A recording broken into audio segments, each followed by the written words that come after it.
Hola, buenas tardes, ¿cómo están? Bienvenidas y bienvenidos a Derecho para Todos, un programa que transmite el Colegio de Abogados Procesalistas Latinoamericanos en coordinación con el Colegio Nacional de Profesores de Derecho Procesal, doctor Cipriano Gómez Lara. Hoy tenemos un tema muy interesante. Vamos a hablar sobre organismos internacionales en crisis. Con tantas guerras, tantas violencia que se genera en el país y con instituciones que se han sido creadas, sobre todo después de fenómenos tan graves como la llamada Primera y Segunda Guerra Mundial. Hoy estamos casi todos los días al borde de una guerra mundial, ya sea por Rusia, Ucrania y ahora Irán, apoyado eh, Estados Unidos a Israel, y tenemos problemas muy grandes porque las armas cada vez son más poderosas y algunos países tienen armas de destrucción masiva, no de las que dicen que existen, sino nada más de manera ficticia como justificación para invadir países, sino parece ser que son reales. Quiero agradecer al maestro y amigo, el doctor Héctor Pacheco, un jurista destacado en Latinoamérica, de Venezuela. Él es el que ha sugerido el tema. Bienvenido, Héctor, ¿cómo estás? Creo que se ha quedado pasmado por el tema que él sugirió. Vamos a esperar que se recupere. Esto me permite también saludar al doctor Wisman Díaz Castillo, que nos sigue desde nuestra querida Colombia. ¿Cómo estás, mi querido Wisman? ¿Cómo ves el tema de hoy? Doctor Alfonso, muy buenas tardes. Buenas tardes a todos los que nos están viendo en transmisión.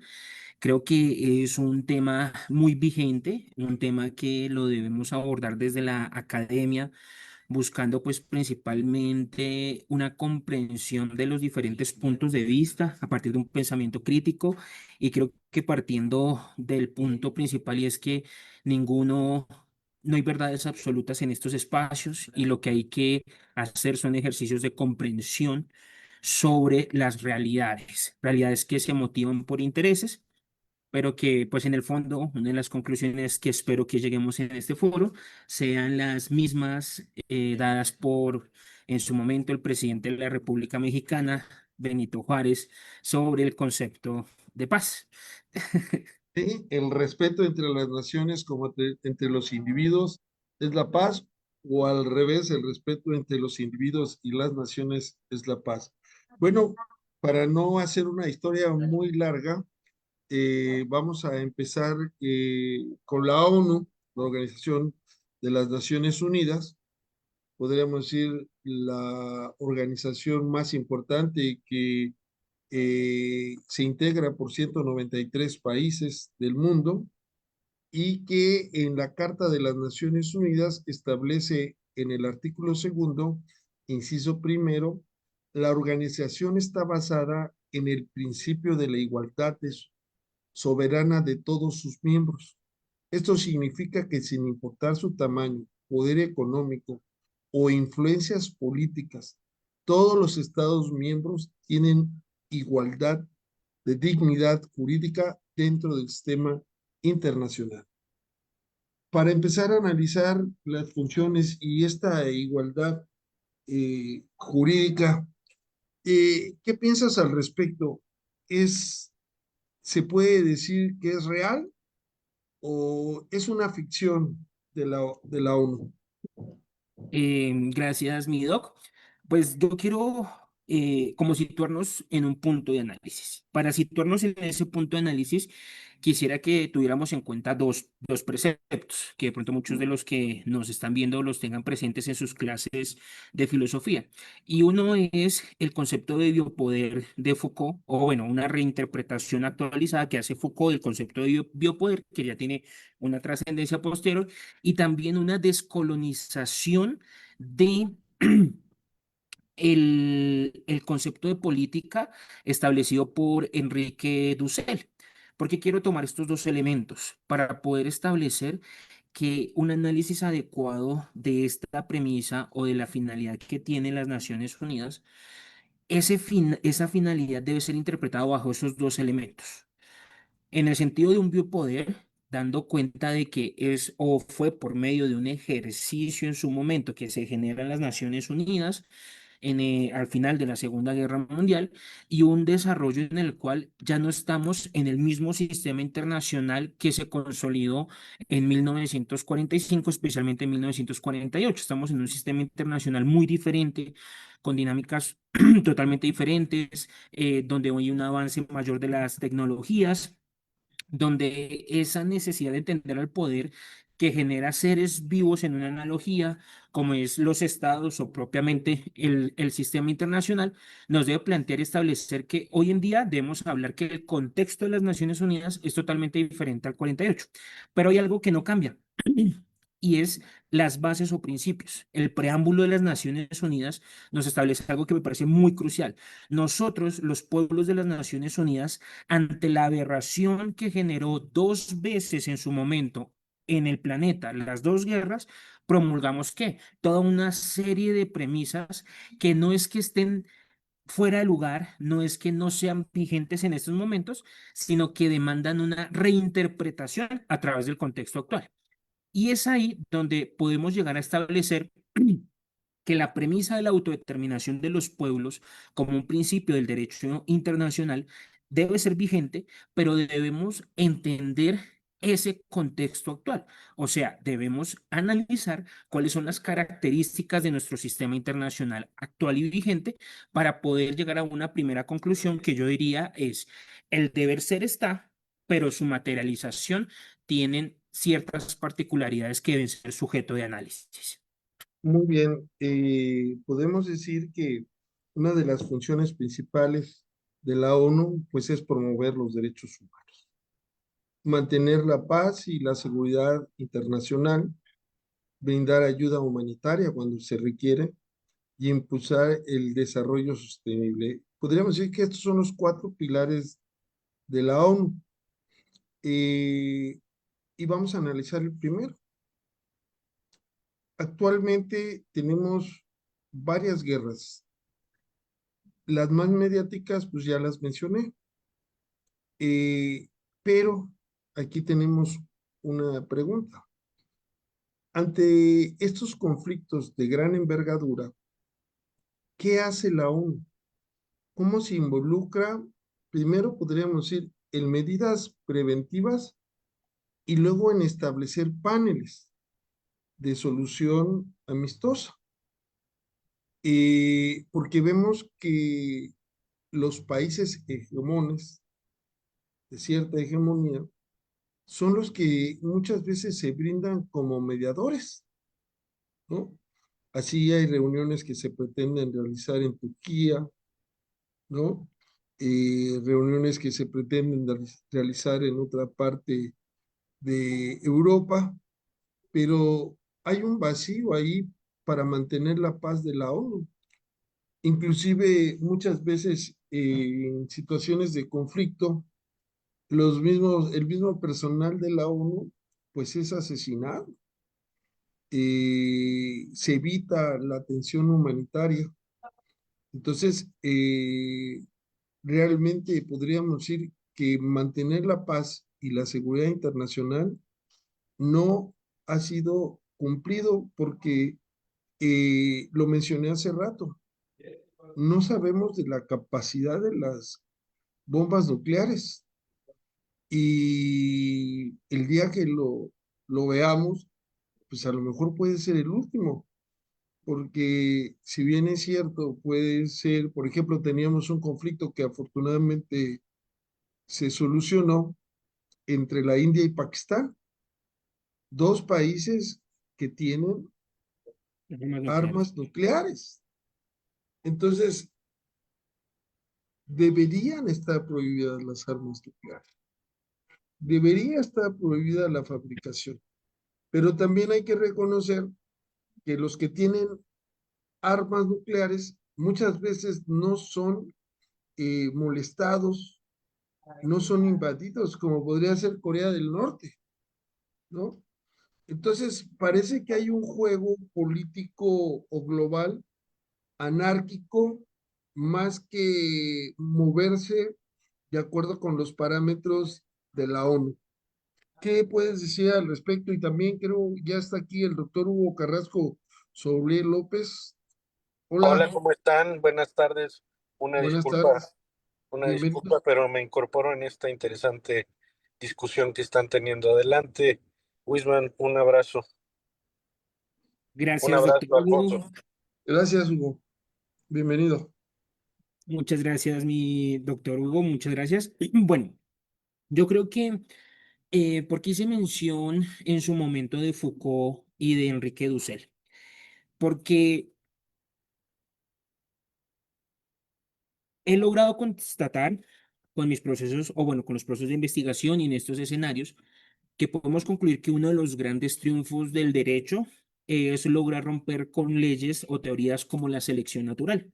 La selección natural desde Darwin nos plantea que la especie más adecuada, la especie más pertinente, la especie que se adapte más fácil es la que va a sobrevivir. Lo que nos permite hoy en día en el del derecho es establecer que cualquier sujeto puede ser protegido en sus derechos, en su dignidad, en su integridad, en sus elementos, no importa nada. Tanto es así que pues parte del derecho a la igualdad es no distinguir ni por sexo, ni por orientación, ni por opciones políticas, por nada. Esa premisa es importante tenerla en cuenta porque entra en una contradicción radical con la realidad de un sistema internacional que se mueve por factores económicos, factores políticos y factores geopolíticos. En ese punto no quiero como juzgar que sea positivo o negativo estos factores, sino quiero presentarlos como unas realidades. Realidades que no podemos cambiar en este momento, pero que sí podemos tomar medidas de cómo desde el derecho podemos adecuarnos a esas realidades, a estos factores económicos, políticos y geopolíticos. Y en esa medida poder adecuar el derecho para que, como lo hace el derecho internacional humanitario, que parte de reconocer de que no se puede evitar la guerra, pero por lo menos algo muy fuerte que es su humanización. Digamos que hablar de la humanización de la guerra de por sí ya es un esfuerzo en contradicción, pero es un esfuerzo que la institucionalidad busca desarrollar. Y creo que ese es el punto de partida. Claramente podemos hacer desde un pensamiento crítico, varios elementos que nos puedan determinar si el cumplimiento de la paz mundial y la seguridad global se mantienen o no por las Naciones Unidas, porque tenemos muchos casos al respecto. Asimismo, también podemos llegar a una premisa y es decir que escenarios como la Segunda Guerra Mundial no se han repetido. Ahora, ¿esto por qué sucede? Porque no se ha dado el espacio o se ha logrado una negociación al respecto o porque la forma en la cual se desarrollan los conflictos internacionales se han transformado hasta el punto de ver los conflictos como los estamos viendo hoy en día, con un ejercicio de disuasión por medio de gran capacidad militar, un ejercicio de algunos elementos llamados proxy donde ya son representaciones de actores menores que buscan desarrollar los intereses de actores diferentes. Pero todo esto es para concluir y establecer que la realidad vigente en este momento son un sistema internacional basado en el caos, donde los actores de ese sistema internacional, que no solamente son estados, sino multinacionales, sino otros actores presentes, tienen intereses y que a partir de esos intereses empiezan a desarrollarse ciertas medidas. ¿Qué podemos entonces ir contrastando? Los elementos que tiene las Naciones Unidas, inicialmente el espacio de la Asamblea General, que la Asamblea General es un espacio para escucharse y ser escuchado. Y ya un espacio más fuerte que lo tiene el Consejo de Seguridad, que ya puede tomar medidas de operaciones de paz como tal. Este Consejo de Seguridad que tiene esa capacidad de esas medidas para hacer mandatos de paz donde se lleven cascos azules y demás, igual sigue supeditado a los mismos factores que menciono, factores económicos, políticos y geopolíticos, por lo que los 5 miembros permanentes tienen esa capacidad del veto, capacidad que determina si se van a tomar o no esas medidas. Entonces, lo que quiero ir cerrando en esta intervención ante la pregunta, doctor Alfonso, es establecer que el sistema cuenta con unas herramientas claras y precisas que son las mismas establecidas por la Corte, que en el ejercicio de todas sus políticas, el PENUMA, el PNUD, busca la prevención, porque creo que no podemos perder de vista que fomentar el desarrollo de las naciones es una forma de prevenir estos conflictos, pero que ante la necesidad de que están presentes, se pueden tomar todos estos tipos de negociaciones y demás, pero que no podemos juzgar su uso o su inoperatividad, entendiendo que hay unos factores geopolíticos que definen al momento de tomar las mayores decisiones. Podemos, por ende, ver cómo la Asamblea General toma unas posturas muy claras, que son declaraciones que algunos países las pueden tomar, pero que muchas veces desbordan las resoluciones que sí toma el Consejo de Seguridad. Ahora, ¿por qué lo hace? Por estos factores geopolíticos, económicos y políticos que no podemos desconocer. Mi premisa, y de pronto esto lo sigamos conversando en este ejercicio, es, bueno, el derecho, ¿cómo nos vamos a adecuar a estas realidades? Muy bien. Ya está con nosotros el doctor Héctor Pacheco. Te damos la bienvenida, Héctor. Un saludo Muchas a gracias a Venezuela. todos los presentes. Sí, Muchas gracias a ti Saludo, Héctor. por estar. Estamos aquí, el doctor Hugo Carrasco Soler López, que también, no sé si puede abrir su cámara o tiene problemas. Está Wisman Díaz, y estamos analizando un tema del cual usted es el responsable, Héctor Pacheco, que nos propuso para este foro la crisis de los organismos internacionales.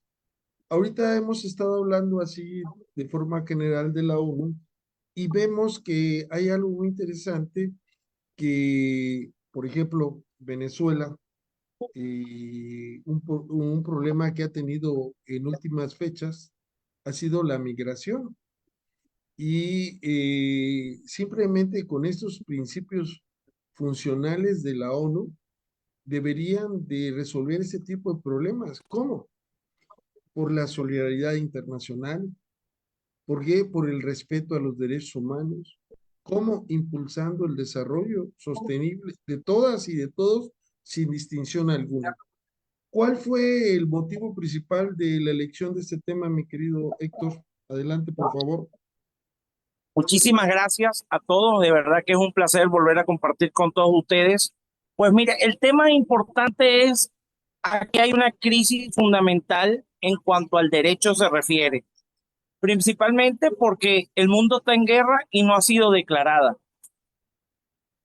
Hay un antagonismo entre partes beligerantes por múltiples particularidades, y la deuda que tiene el mundo, o en este caso las organizaciones internacionales, es establecer en qué grado o dimensión se va a normar esa guerra que está teniendo, donde unilateralmente. Eso genera una grave crisis, no solo a lo que respecta a nosotros los abogados, sino en todo el contexto de la comunidad internacional, porque hace repensar la función de ese Consejo de Seguridad de la ONU, hace repensar la función de toda la Organización de las Naciones Unidas, y hace repensar las organizaciones regionales como la OEA, la OTAN y todos esos factores. ¿Por qué? Porque hay una dimensión vaga, imprecisa, de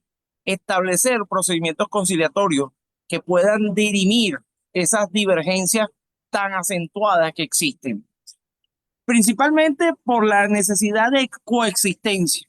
Una de las cosas que generó, y profundizando en la historia, la Carta de las Naciones Unidas, fue resolver de manera armoniosa y pacífica todos los conflictos que se susciten, y esto no es lo que está ocurriendo.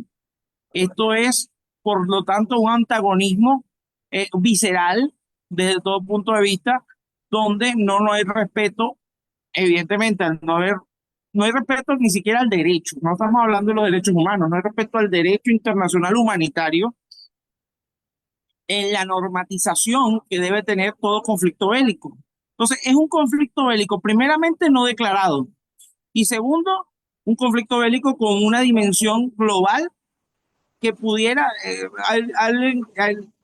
principalmente porque estaban hablando del caso Ucrania, pero ya Ucrania, el desgaste de 2 años de conflicto, va a generar ahora otro conflicto en el Medio Oriente y seguirán entonces conflictos en África, en Yemen.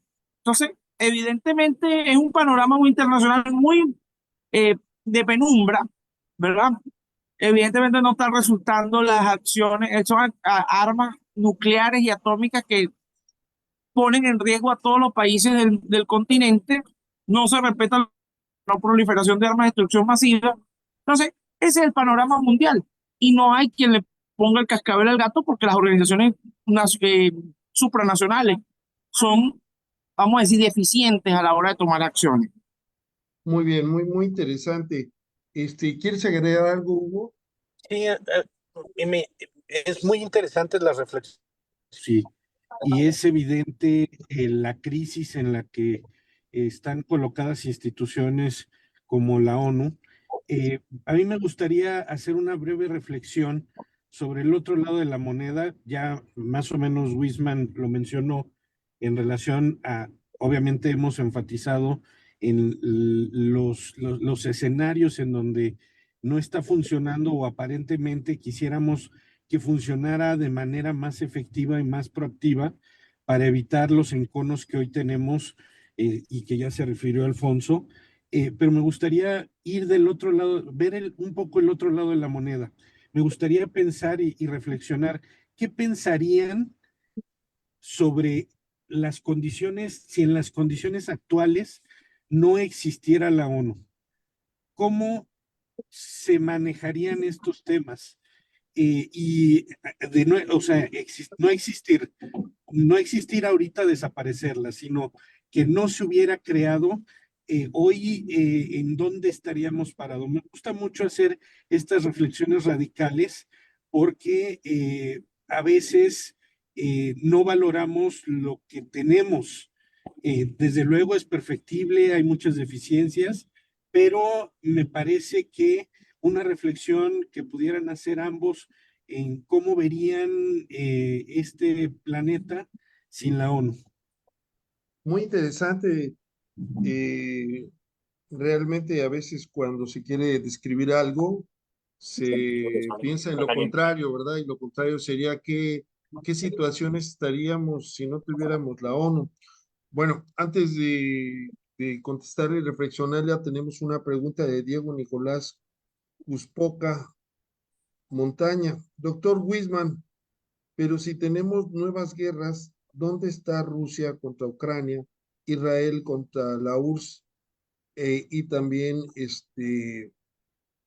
contra la URSS, no, perdón, Israel y la USA, Estados Unidos contra Irán, dos potencias económicas y políticas? ¿Cómo el derecho puede generar un impacto hoy? Bueno, adelante, Wilma, por favor. Bueno, muchísimas gracias por la pregunta, pero creo que está muy concadenada con respecto a la premisa de análisis que nos lleva el doctor Hugo y creo que resulta muy pertinente porque en su momento las Naciones Unidas fue una de las herramientas que sí nos permitió subsanar muchas de las problemáticas que en su momento determinaron que Versalles llevara a septiembre del 39 y el inicio de la Segunda Guerra Mundial. Ya no se habló de vencedores y vencidos, se habló de un proceso de unos juicios que determinaron unos culpables y aparte de ello, el hecho, y esto me parece muy interesante, que la UNICEF fuera la primera, uno de los primeros programas de las Naciones Unidas, resulta importante ver su rol y su practicidad, sobre todo y en este ejercicio que nos plantea el doctor Hugo, que a mí me parece muy interesante, es lograr evidenciar que las Naciones Unidas logró no solamente existir, sino que hizo varias cosas a pesar de estar en el contexto de la Guerra Fría. Y yo creo que a pesar de que ya hayan pasado 40, 30, casi 40 años de la disolución de la URSS, lo que la división del mundo en que se veía por la Guerra Fría es un punto de partida que me parece que toca ver muy claro y es, hablamos de derecho ambiental, a pesar de estar en un mundo bipolar. toda una política antidrogas, todos unos elementos de dignificación sobre la mujer, sobre la protección de países insulares, que fue ese ejercicio blando que no se ve, pero creo muy pertinente en las Naciones Unidas durante el ejercicio bipolar. Entonces creo que las Naciones Unidas, de la forma en que fue configurada, ya es un cambio paradigmático. La forma como logró o buscó responder a las dinámicas bipolares de la Guerra Fría, su subsistencia y su aporte durante todo el terrorismo o la vigencia del terrorismo fuerte después de los atentados del 9/11 y la colocación en varios espacios como África, como Asia, rondan posterior a ello, demuestra que con las herramientas que tenían, buscaron hacer cosas. Claro, ¿qué podemos en este momento exigirles de haber hecho? Podemos hacer un catálogo muy amplio. Incluso de lo que hizo podemos hacer grandes cuestionamientos, pero creo que es muy importante evidenciar que hablar hoy en día de derechos del DESCA, ambientales, culturales, políticos, civiles y demás, es por un trabajo de las Naciones Unidas. Claro, no ha podido corresponder porque existió la guerra de Vietnam, existió la guerra de Corea, pasó todos los genocidios de Sierra Leona, de Camboya, acabada la URSS, pasó toda la Me puede parte pasar de un refresco y los también te voy conflictos a de la tomar. Paso. Yugoslavia, ni se diga todo el proceso de liberación y Sí, emancipación pues déjame africano, que primero. son realidades presentes, pero que en su momento creo que las Naciones Unidas ofreció algún tipo de respuesta. Claro, podemos hoy en día hacer análisis del impacto de esas respuestas, pero no en un sentido de reprochar y decir por qué no hiciste, sino qué podemos aprender de esas respuestas que hizo durante ese momento para empezar a aplicarlas ahora. Y que es hacia allá donde quiero hacer la respuesta al doctor Diego Cuspoca, y es evidenciar que desde mi punto de vista el sistema internacional hoy en día ya no es ni bipolar ni unilateral. Para mí, el sistema internacional hoy en día, sobre todo después de la crisis económica del 2008, ya se centra en un espacio multipolar donde se focalizan potencias regionales que empiezan a autogestionarse, empiezan a generar bloques, como son soluciones como las BRICS lideradas por Brasil, como son soluciones que el mismo México está desarrollando con ese liderazgo, como son soluciones que en África, que me parece muy interesante, que es la Confederación de la EAES, por Burkina Faso, Mali y se me olvida el tercer país, que son autogestiones regionales que buscan nosotros como región con unas mismas problemáticas que ofrecemos, sobre todo porque la actual dirección política de los Estados Unidos, a pesar de que no podemos seguir o no podemos desconocer su peso en el sistema internacional, creo que la dirección política actual ya no es de un árbitro que dice cómo va a arreglarse, sino cómo nos estamos reorganizando en este escenario multipolar. Y en esa reorganización, creo que los derechos humanos se convierten en una salida, o más que salida, en una brújula que le va a permitir a estos sistemas multipolares, por ejemplo, así como en su caso la Unión Europea ha establecido su propio Tribunal de Derechos Humanos, lo mismo podemos hacer desde las BRICS. Creo que las BRICS puede empezar a darle una mayor fuerza a la protección de derechos ambientales.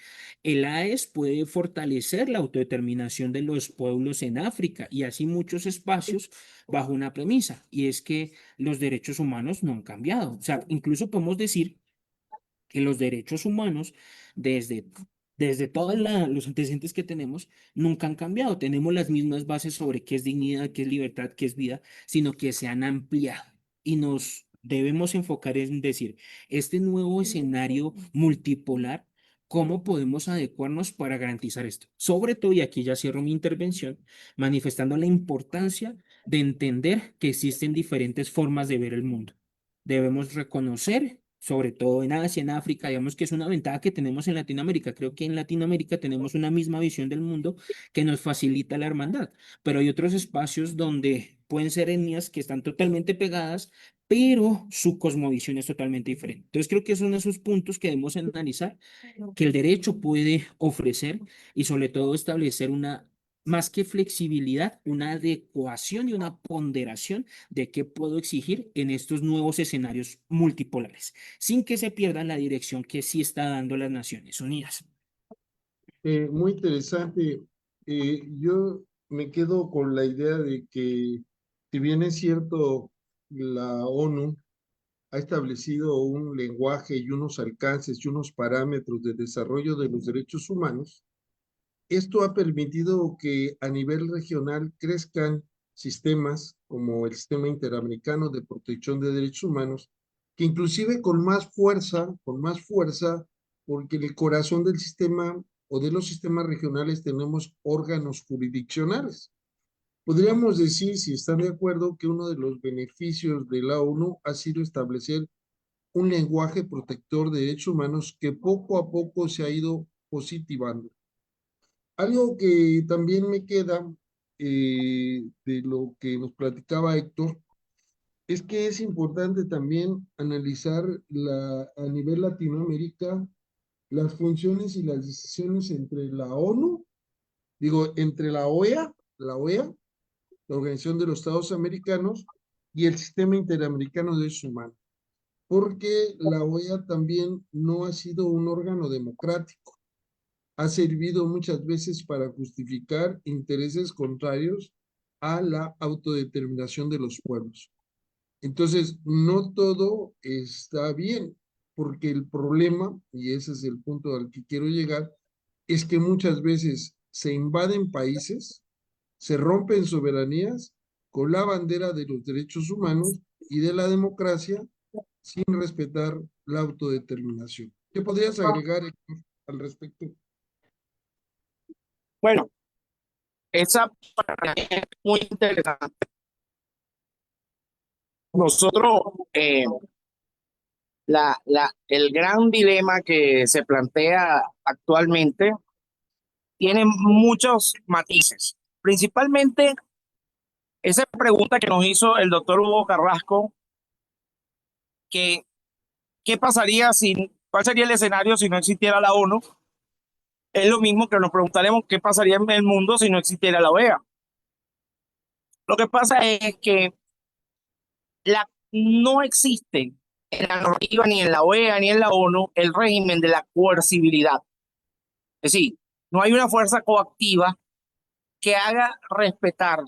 Y los estados, a través de su principio de soberanía, lo que dicen es, esto me gusta, lo aplico, y si no me gusta, me salgo.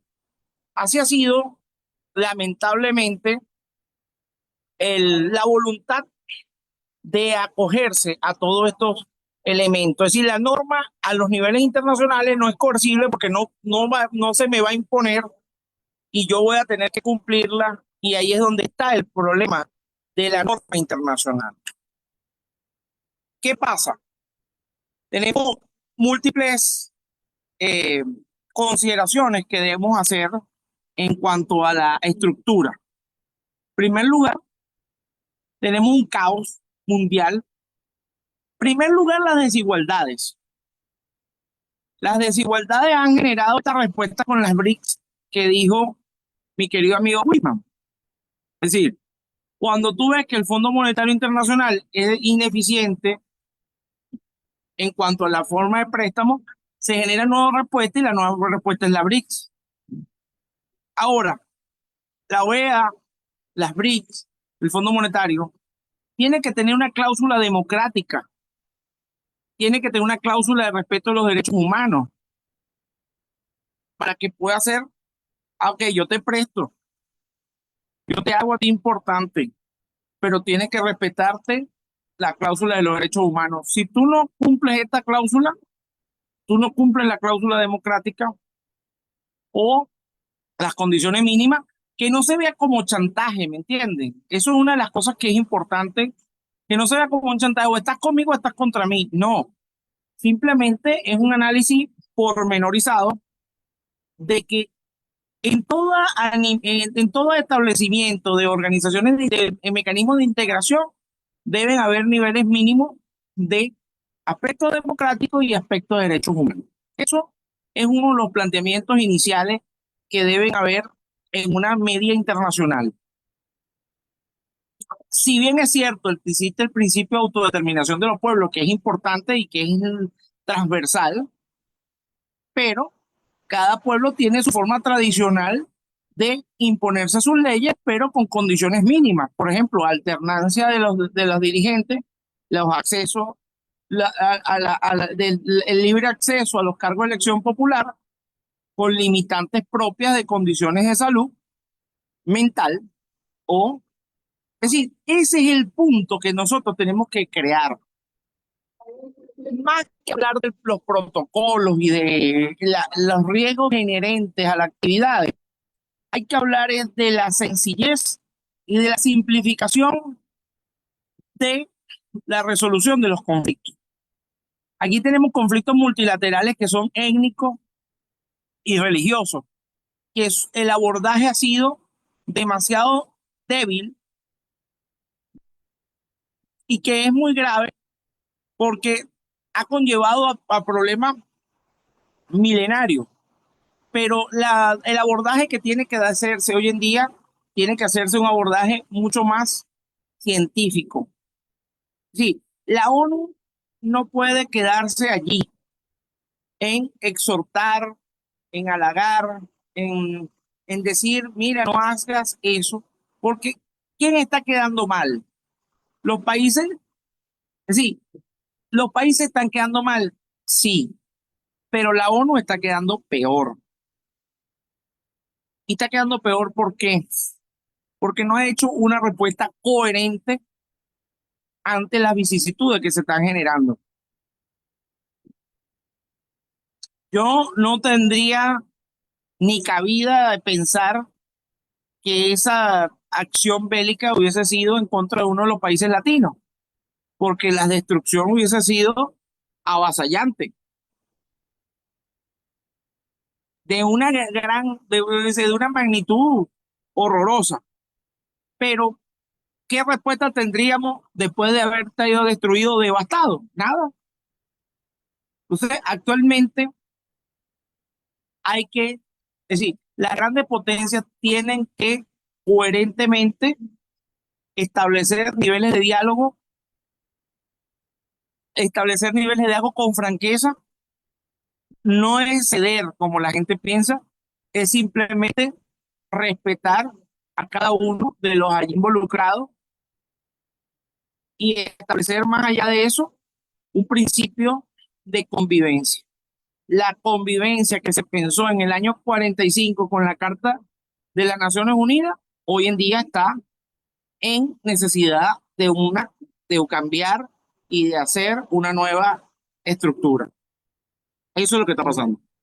Muy bien, muy interesante. Has tocado un tema fundamental.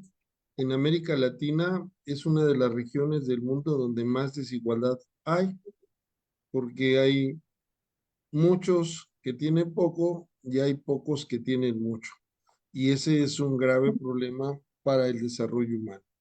Otra de las cuestiones también interesantes que creo que hay que subrayar es que la mayoría de los problemas que yo no le llamaría guerras mundiales, de hecho, ahorita estamos viendo y oyendo algunos análisis que hacen los españoles. Por ejemplo, los españoles dicen que ellos no intervinieron ni en la Primera ni en la Segunda Guerra Mundial y por lo tanto ellos no tienen las posibilidades de desarrollo para destinar el 5% del Producto Interno Bruto para la OTAN, que significa destinar e invertir en armamentos, porque supuestamente va a llegar un momento en que los van a invadir los rusos. Entonces están planeando su defensa con anticipación. Y entonces vemos que una de las características es que las grandes guerras, no mundiales, porque eso también es eurocentrismo, las grandes guerras que han tenido efectos en todo el mundo, pero son guerras europeas, ¿no? Son en ese continente. Y habría que analizar antropológicamente por qué esas regiones son las que más conflicto tienen entre ellas. Y una de las respuestas así rápidas podría ser porque son muchas culturas que están muy cerca, son diferentes tradiciones, diferentes lenguajes. Y ahorita que Héctor Pacheco hablaba de que si nos hubieran hecho lo mismo a cualquier país latinoamericano, porque esos conflictos en Latinoamérica no se dan en esas dimensiones. Yo creo que una de las cuestiones buenas que nos dejaron los conquistadores de tantas malas fue el idioma español. Y es que nos podemos comprender, inclusive muchas veces con afecto uno reconoce al latinoamericano como un hermano, no como un rival o alguien que hay que vencer. Y entonces también son cuestiones culturales, ¿no? Culturales que habría que abordar.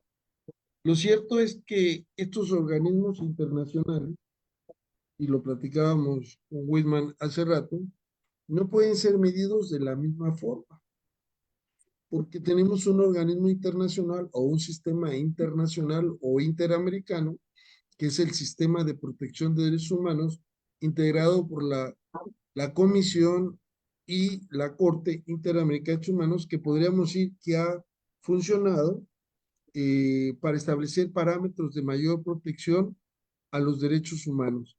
¿Quieres agregar algo, por favor?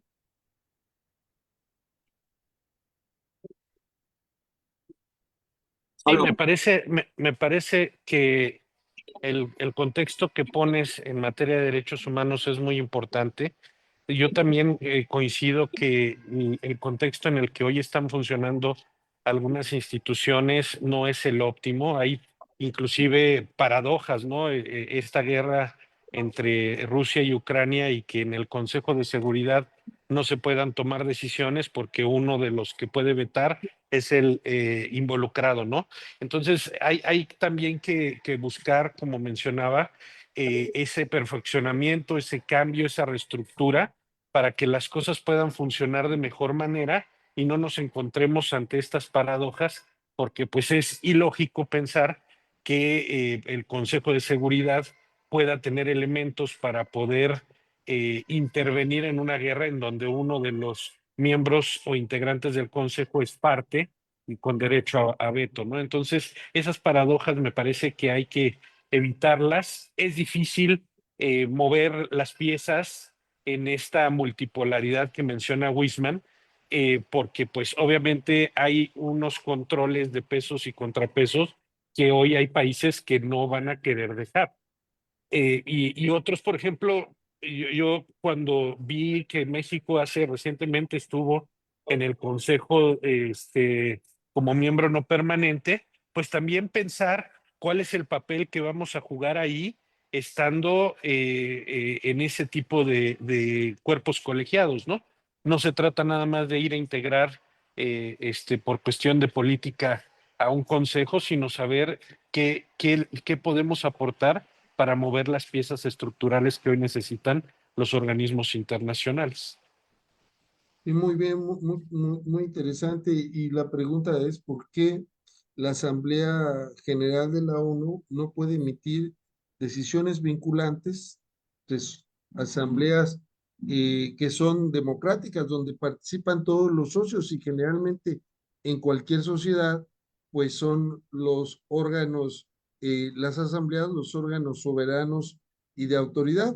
Sin embargo, como bien dice el doctor Hugo, nosotros tenemos a un Consejo de Seguridad donde los principales contendientes, que son los que se están peleando la hegemonía del mundo, pues si Sí, no son ellos directamente, también aquí hablando, pero comiendo a la vez. ¿Qué? es No, Pacheco, deja de comer. También es cierto que pues estas decisiones no son vinculantes. Miren, voy a poner un ejemplo para darle la voz a quien quiera opinar al respecto. Eh, desde 1947, a propuesta del mandato británico, se estableció la resolución 181 de la Asamblea General de la ONU, y esa resolución recomendaba la partición del territorio en el Estado judío y un Estado árabe y una zona internacionalizada que incluiría a Jerusalén y a Belén. La pregunta, así como Hugo hace las preguntas, ¿qué hubiera pasado? ¿Qué hubiera pasado si desde 1947 se hubiera cumplido con esta resolución de la ONU, de la Asamblea General? Y no porque cuando llegan al Consejo de Seguridad, pues Estados Unidos pues representa sus intereses junto con Israel y pues no se pueden solucionar problemas cuando los contendientes están tomando decisiones. No podemos decir que son decisiones imparciales y justas. Bueno, ¿qué podemos decir al respecto, estimado Héctor? Dígame, ¿Ya terminó usted de comer? aló, ¿me Bueno, escucha? vamos a darle la voz a Wisman para que te metas al tema. Adelante, Wisman. Bueno, muchas gracias. Yo creo que nuestro nivel de análisis ya vamos hacia una parte más propositiva. Creo que hemos procurado establecer y dar unos puntos de vista que contribuyan pues a los que nos estén escuchando, pues a seguir investigando al respecto. Creo que hay un entorno vigente y actual que nos plantea muchos escenarios que principalmente son graves violaciones a los derechos humanos y sobre todo rostros, personas, vidas, más allá de estadísticas. Y es un punto de partida que no podemos olvidar. Creo que la constante durante todos estos espacios y especialmente después de la Segunda Guerra Mundial nos lleva a cuestionarnos esos elementos. ¿Qué ha pasado con los derechos humanos? Pero en esa misma medida creo que la propia declaración de los mismos es la que nos permite hoy en día hacer esas denuncias. O sea, cuando pasó Vietnam, cuando pasó el Gemer, cuando pasó Corea, cuando pasó Yugoslavia, cuando pasó Sierra Ruanda. Leona, cuando pasó Ruanda, cuando pasan las graves violaciones de derechos humanos por actores ilegales como el narcotráfico que flagela tanto a Latinoamérica y que creo que todos somos países que hemos sufrido el flagelo de vidas que terminan siendo instrumentalizadas y una violación flagrante de la dignidad nos lleva a establecer que tenemos un primer punto de partida y es poder denunciar la falta de cumplimiento de algo. Yo creo que el postulado o la pregunta que nos hizo inicialmente el doctor Hugo nos lleva a ese escenario. ¿Qué pasaría si nunca se hubieran declarado los derechos humanos?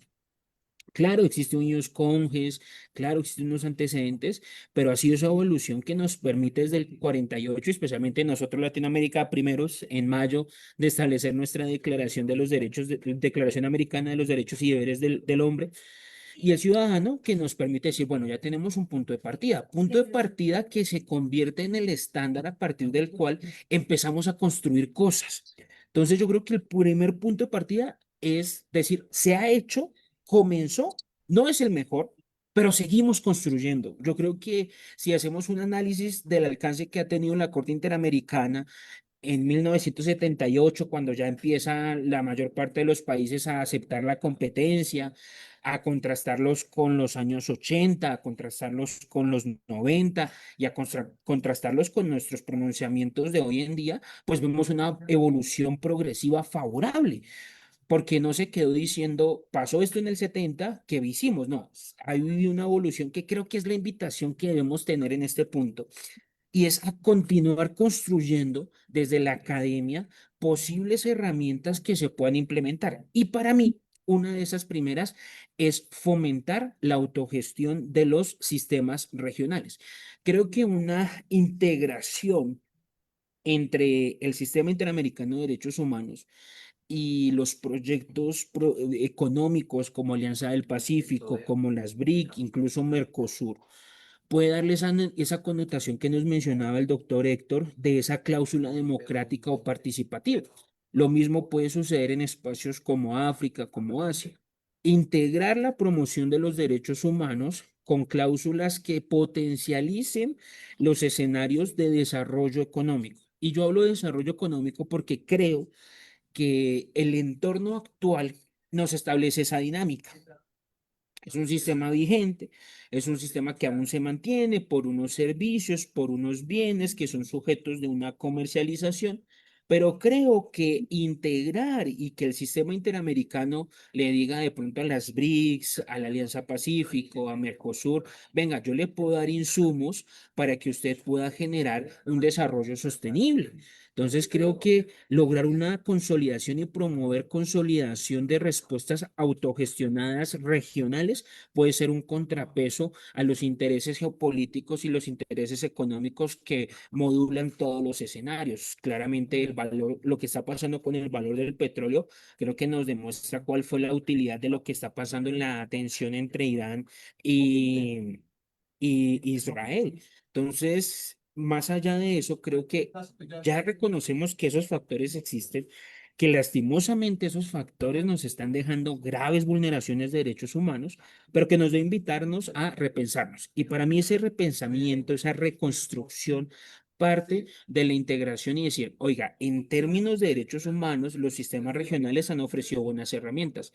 ¿Qué pasaría si a esas respuestas en protección de derechos humanos los adecuamos y los integramos con las respuestas económicas que las mismas regiones han generado?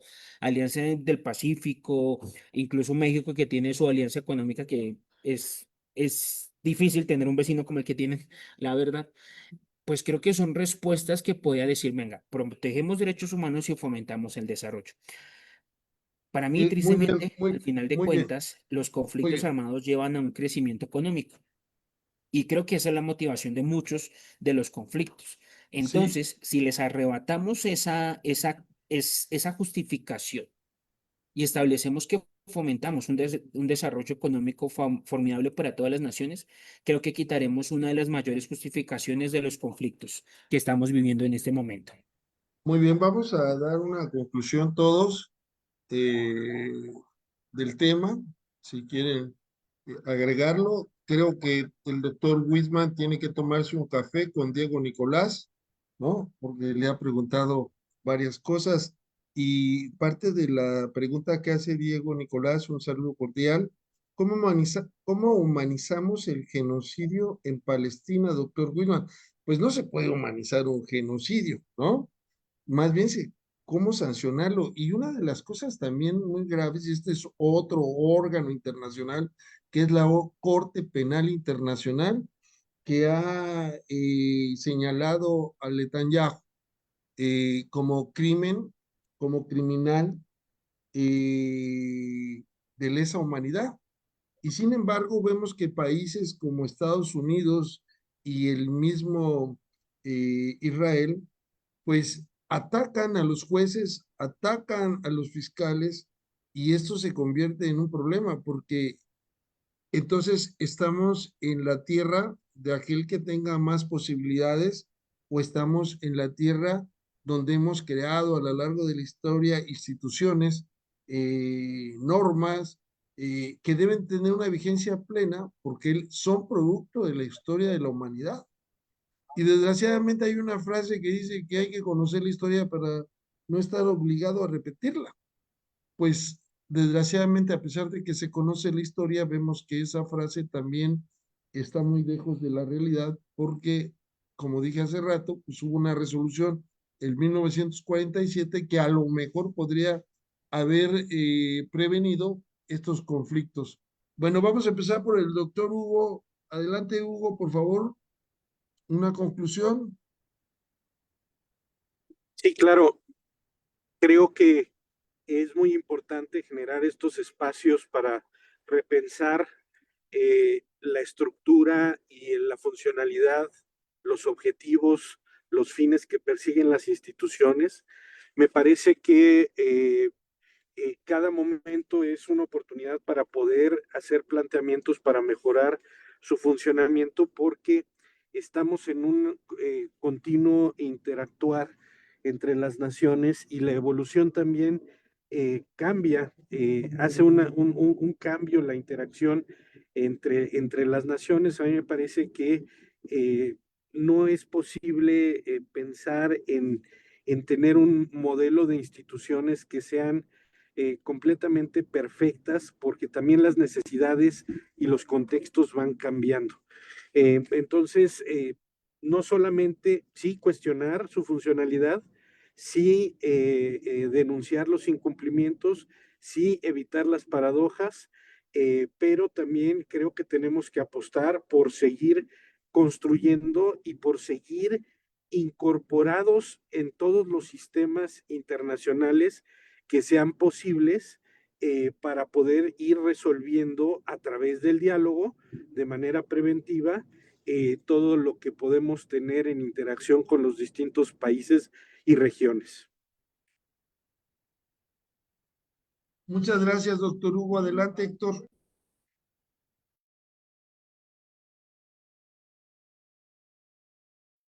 El micrófono, Hugo. Héctor, perdón.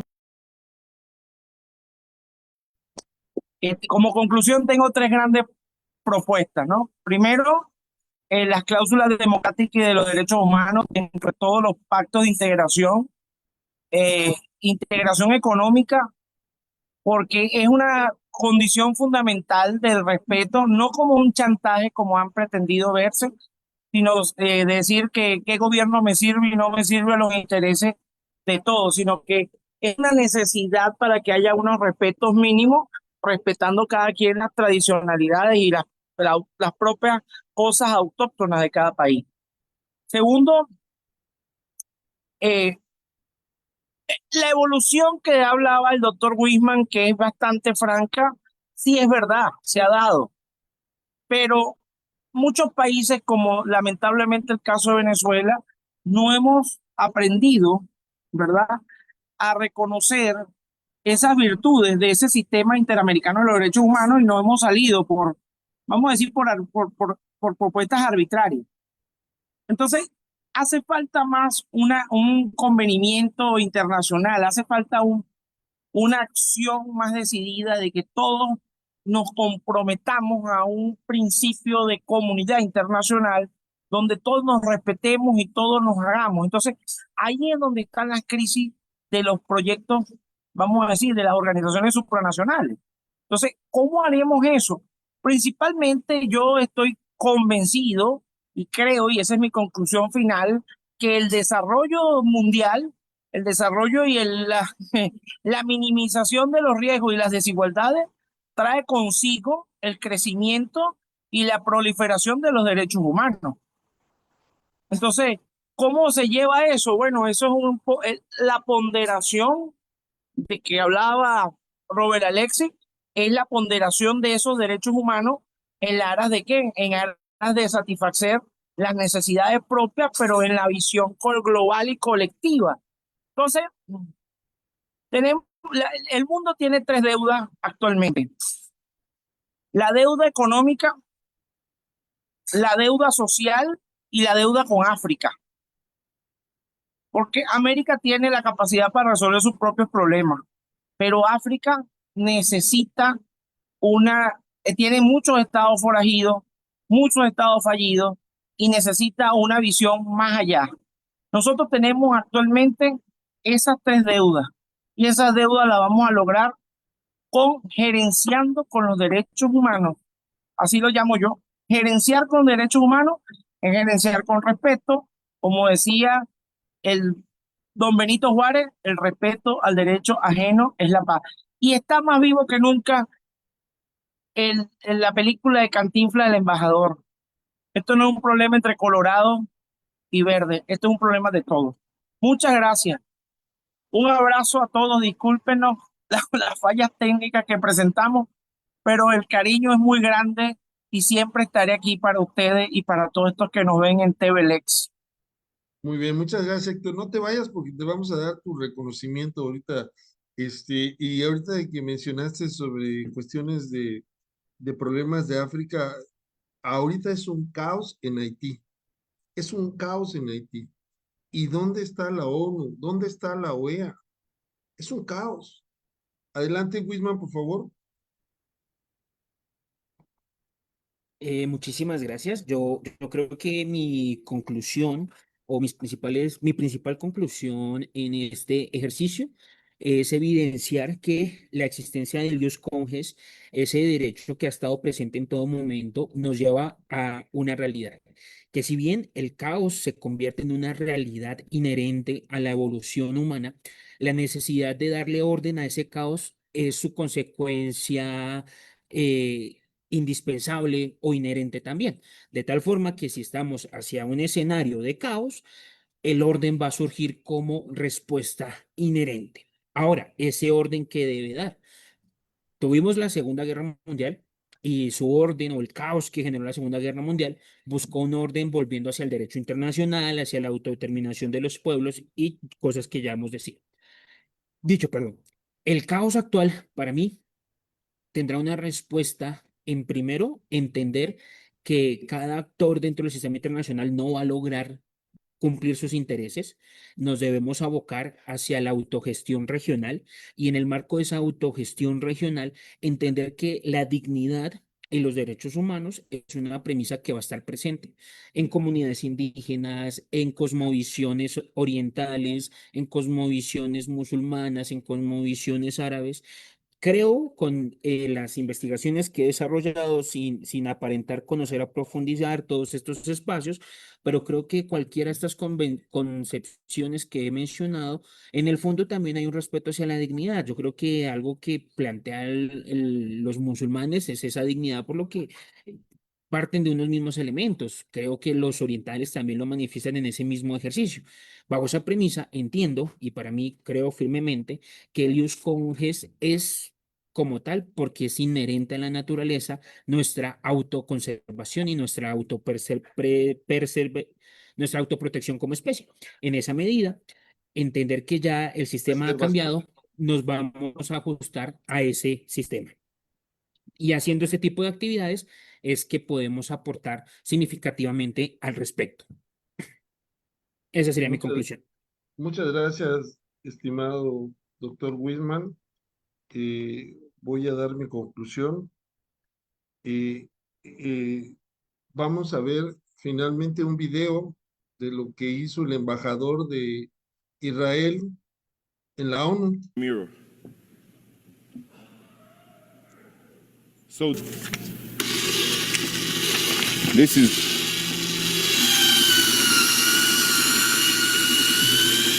you are shredding the UN Charter with your own hands. Yes, yes, that's what you're doing, shredding the UN Charter. Shame on you. Thank you, Mr. President. Bueno, ¿qué podemos hacer? Vamos a entregar el reconocimiento que el Colegio Nacional de Profesores de Derecho.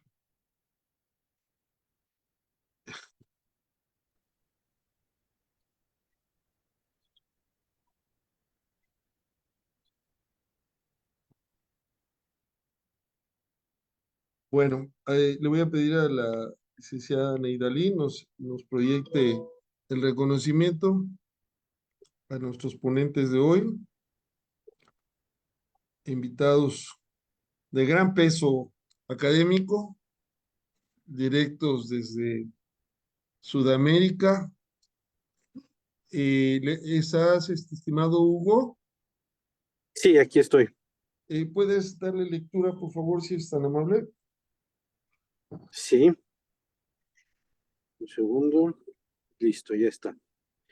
El Colegio de Abogados Procesalistas Latinoamericanos y el Colegio Nacional de Profesores de Derecho Procesal, doctor Cipriano Gómez Lara, y la revista Primera Instancia, otorgan el presente reconocimiento al doctor Wisman Johan Díaz Castillo por su destacada participación en el foro Derecho para Todos con el tema Organismos Internacionales en Crisis, como parte de un espacio académico orientado a la reflexión crítica sobre el rol, los desafíos y la evolución de las instituciones internacionales en el contexto actual.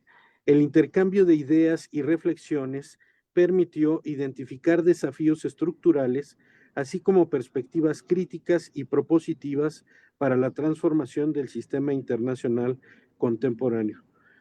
Ciudad de México, a 26 de junio de 2025. Muchas gracias, Wisman, doctor Wisman. Muchísimas gracias, doctor Hugo, doctor Alfonso, doctor Héctor. Creo que tener estos espacios para mí principalmente es un honor compartirlos con ustedes, maestros míos en todo momento. Entonces, qué honor recibir este reconocimiento. Muchísimas gracias y creo que este es el inicio de muchos espacios y seguir estando vigentes es a través de este gran esfuerzo como TVLex, como el colegio y liderado por ustedes. Muchas gracias y qué honor para mí recibirlo. Muchas gracias.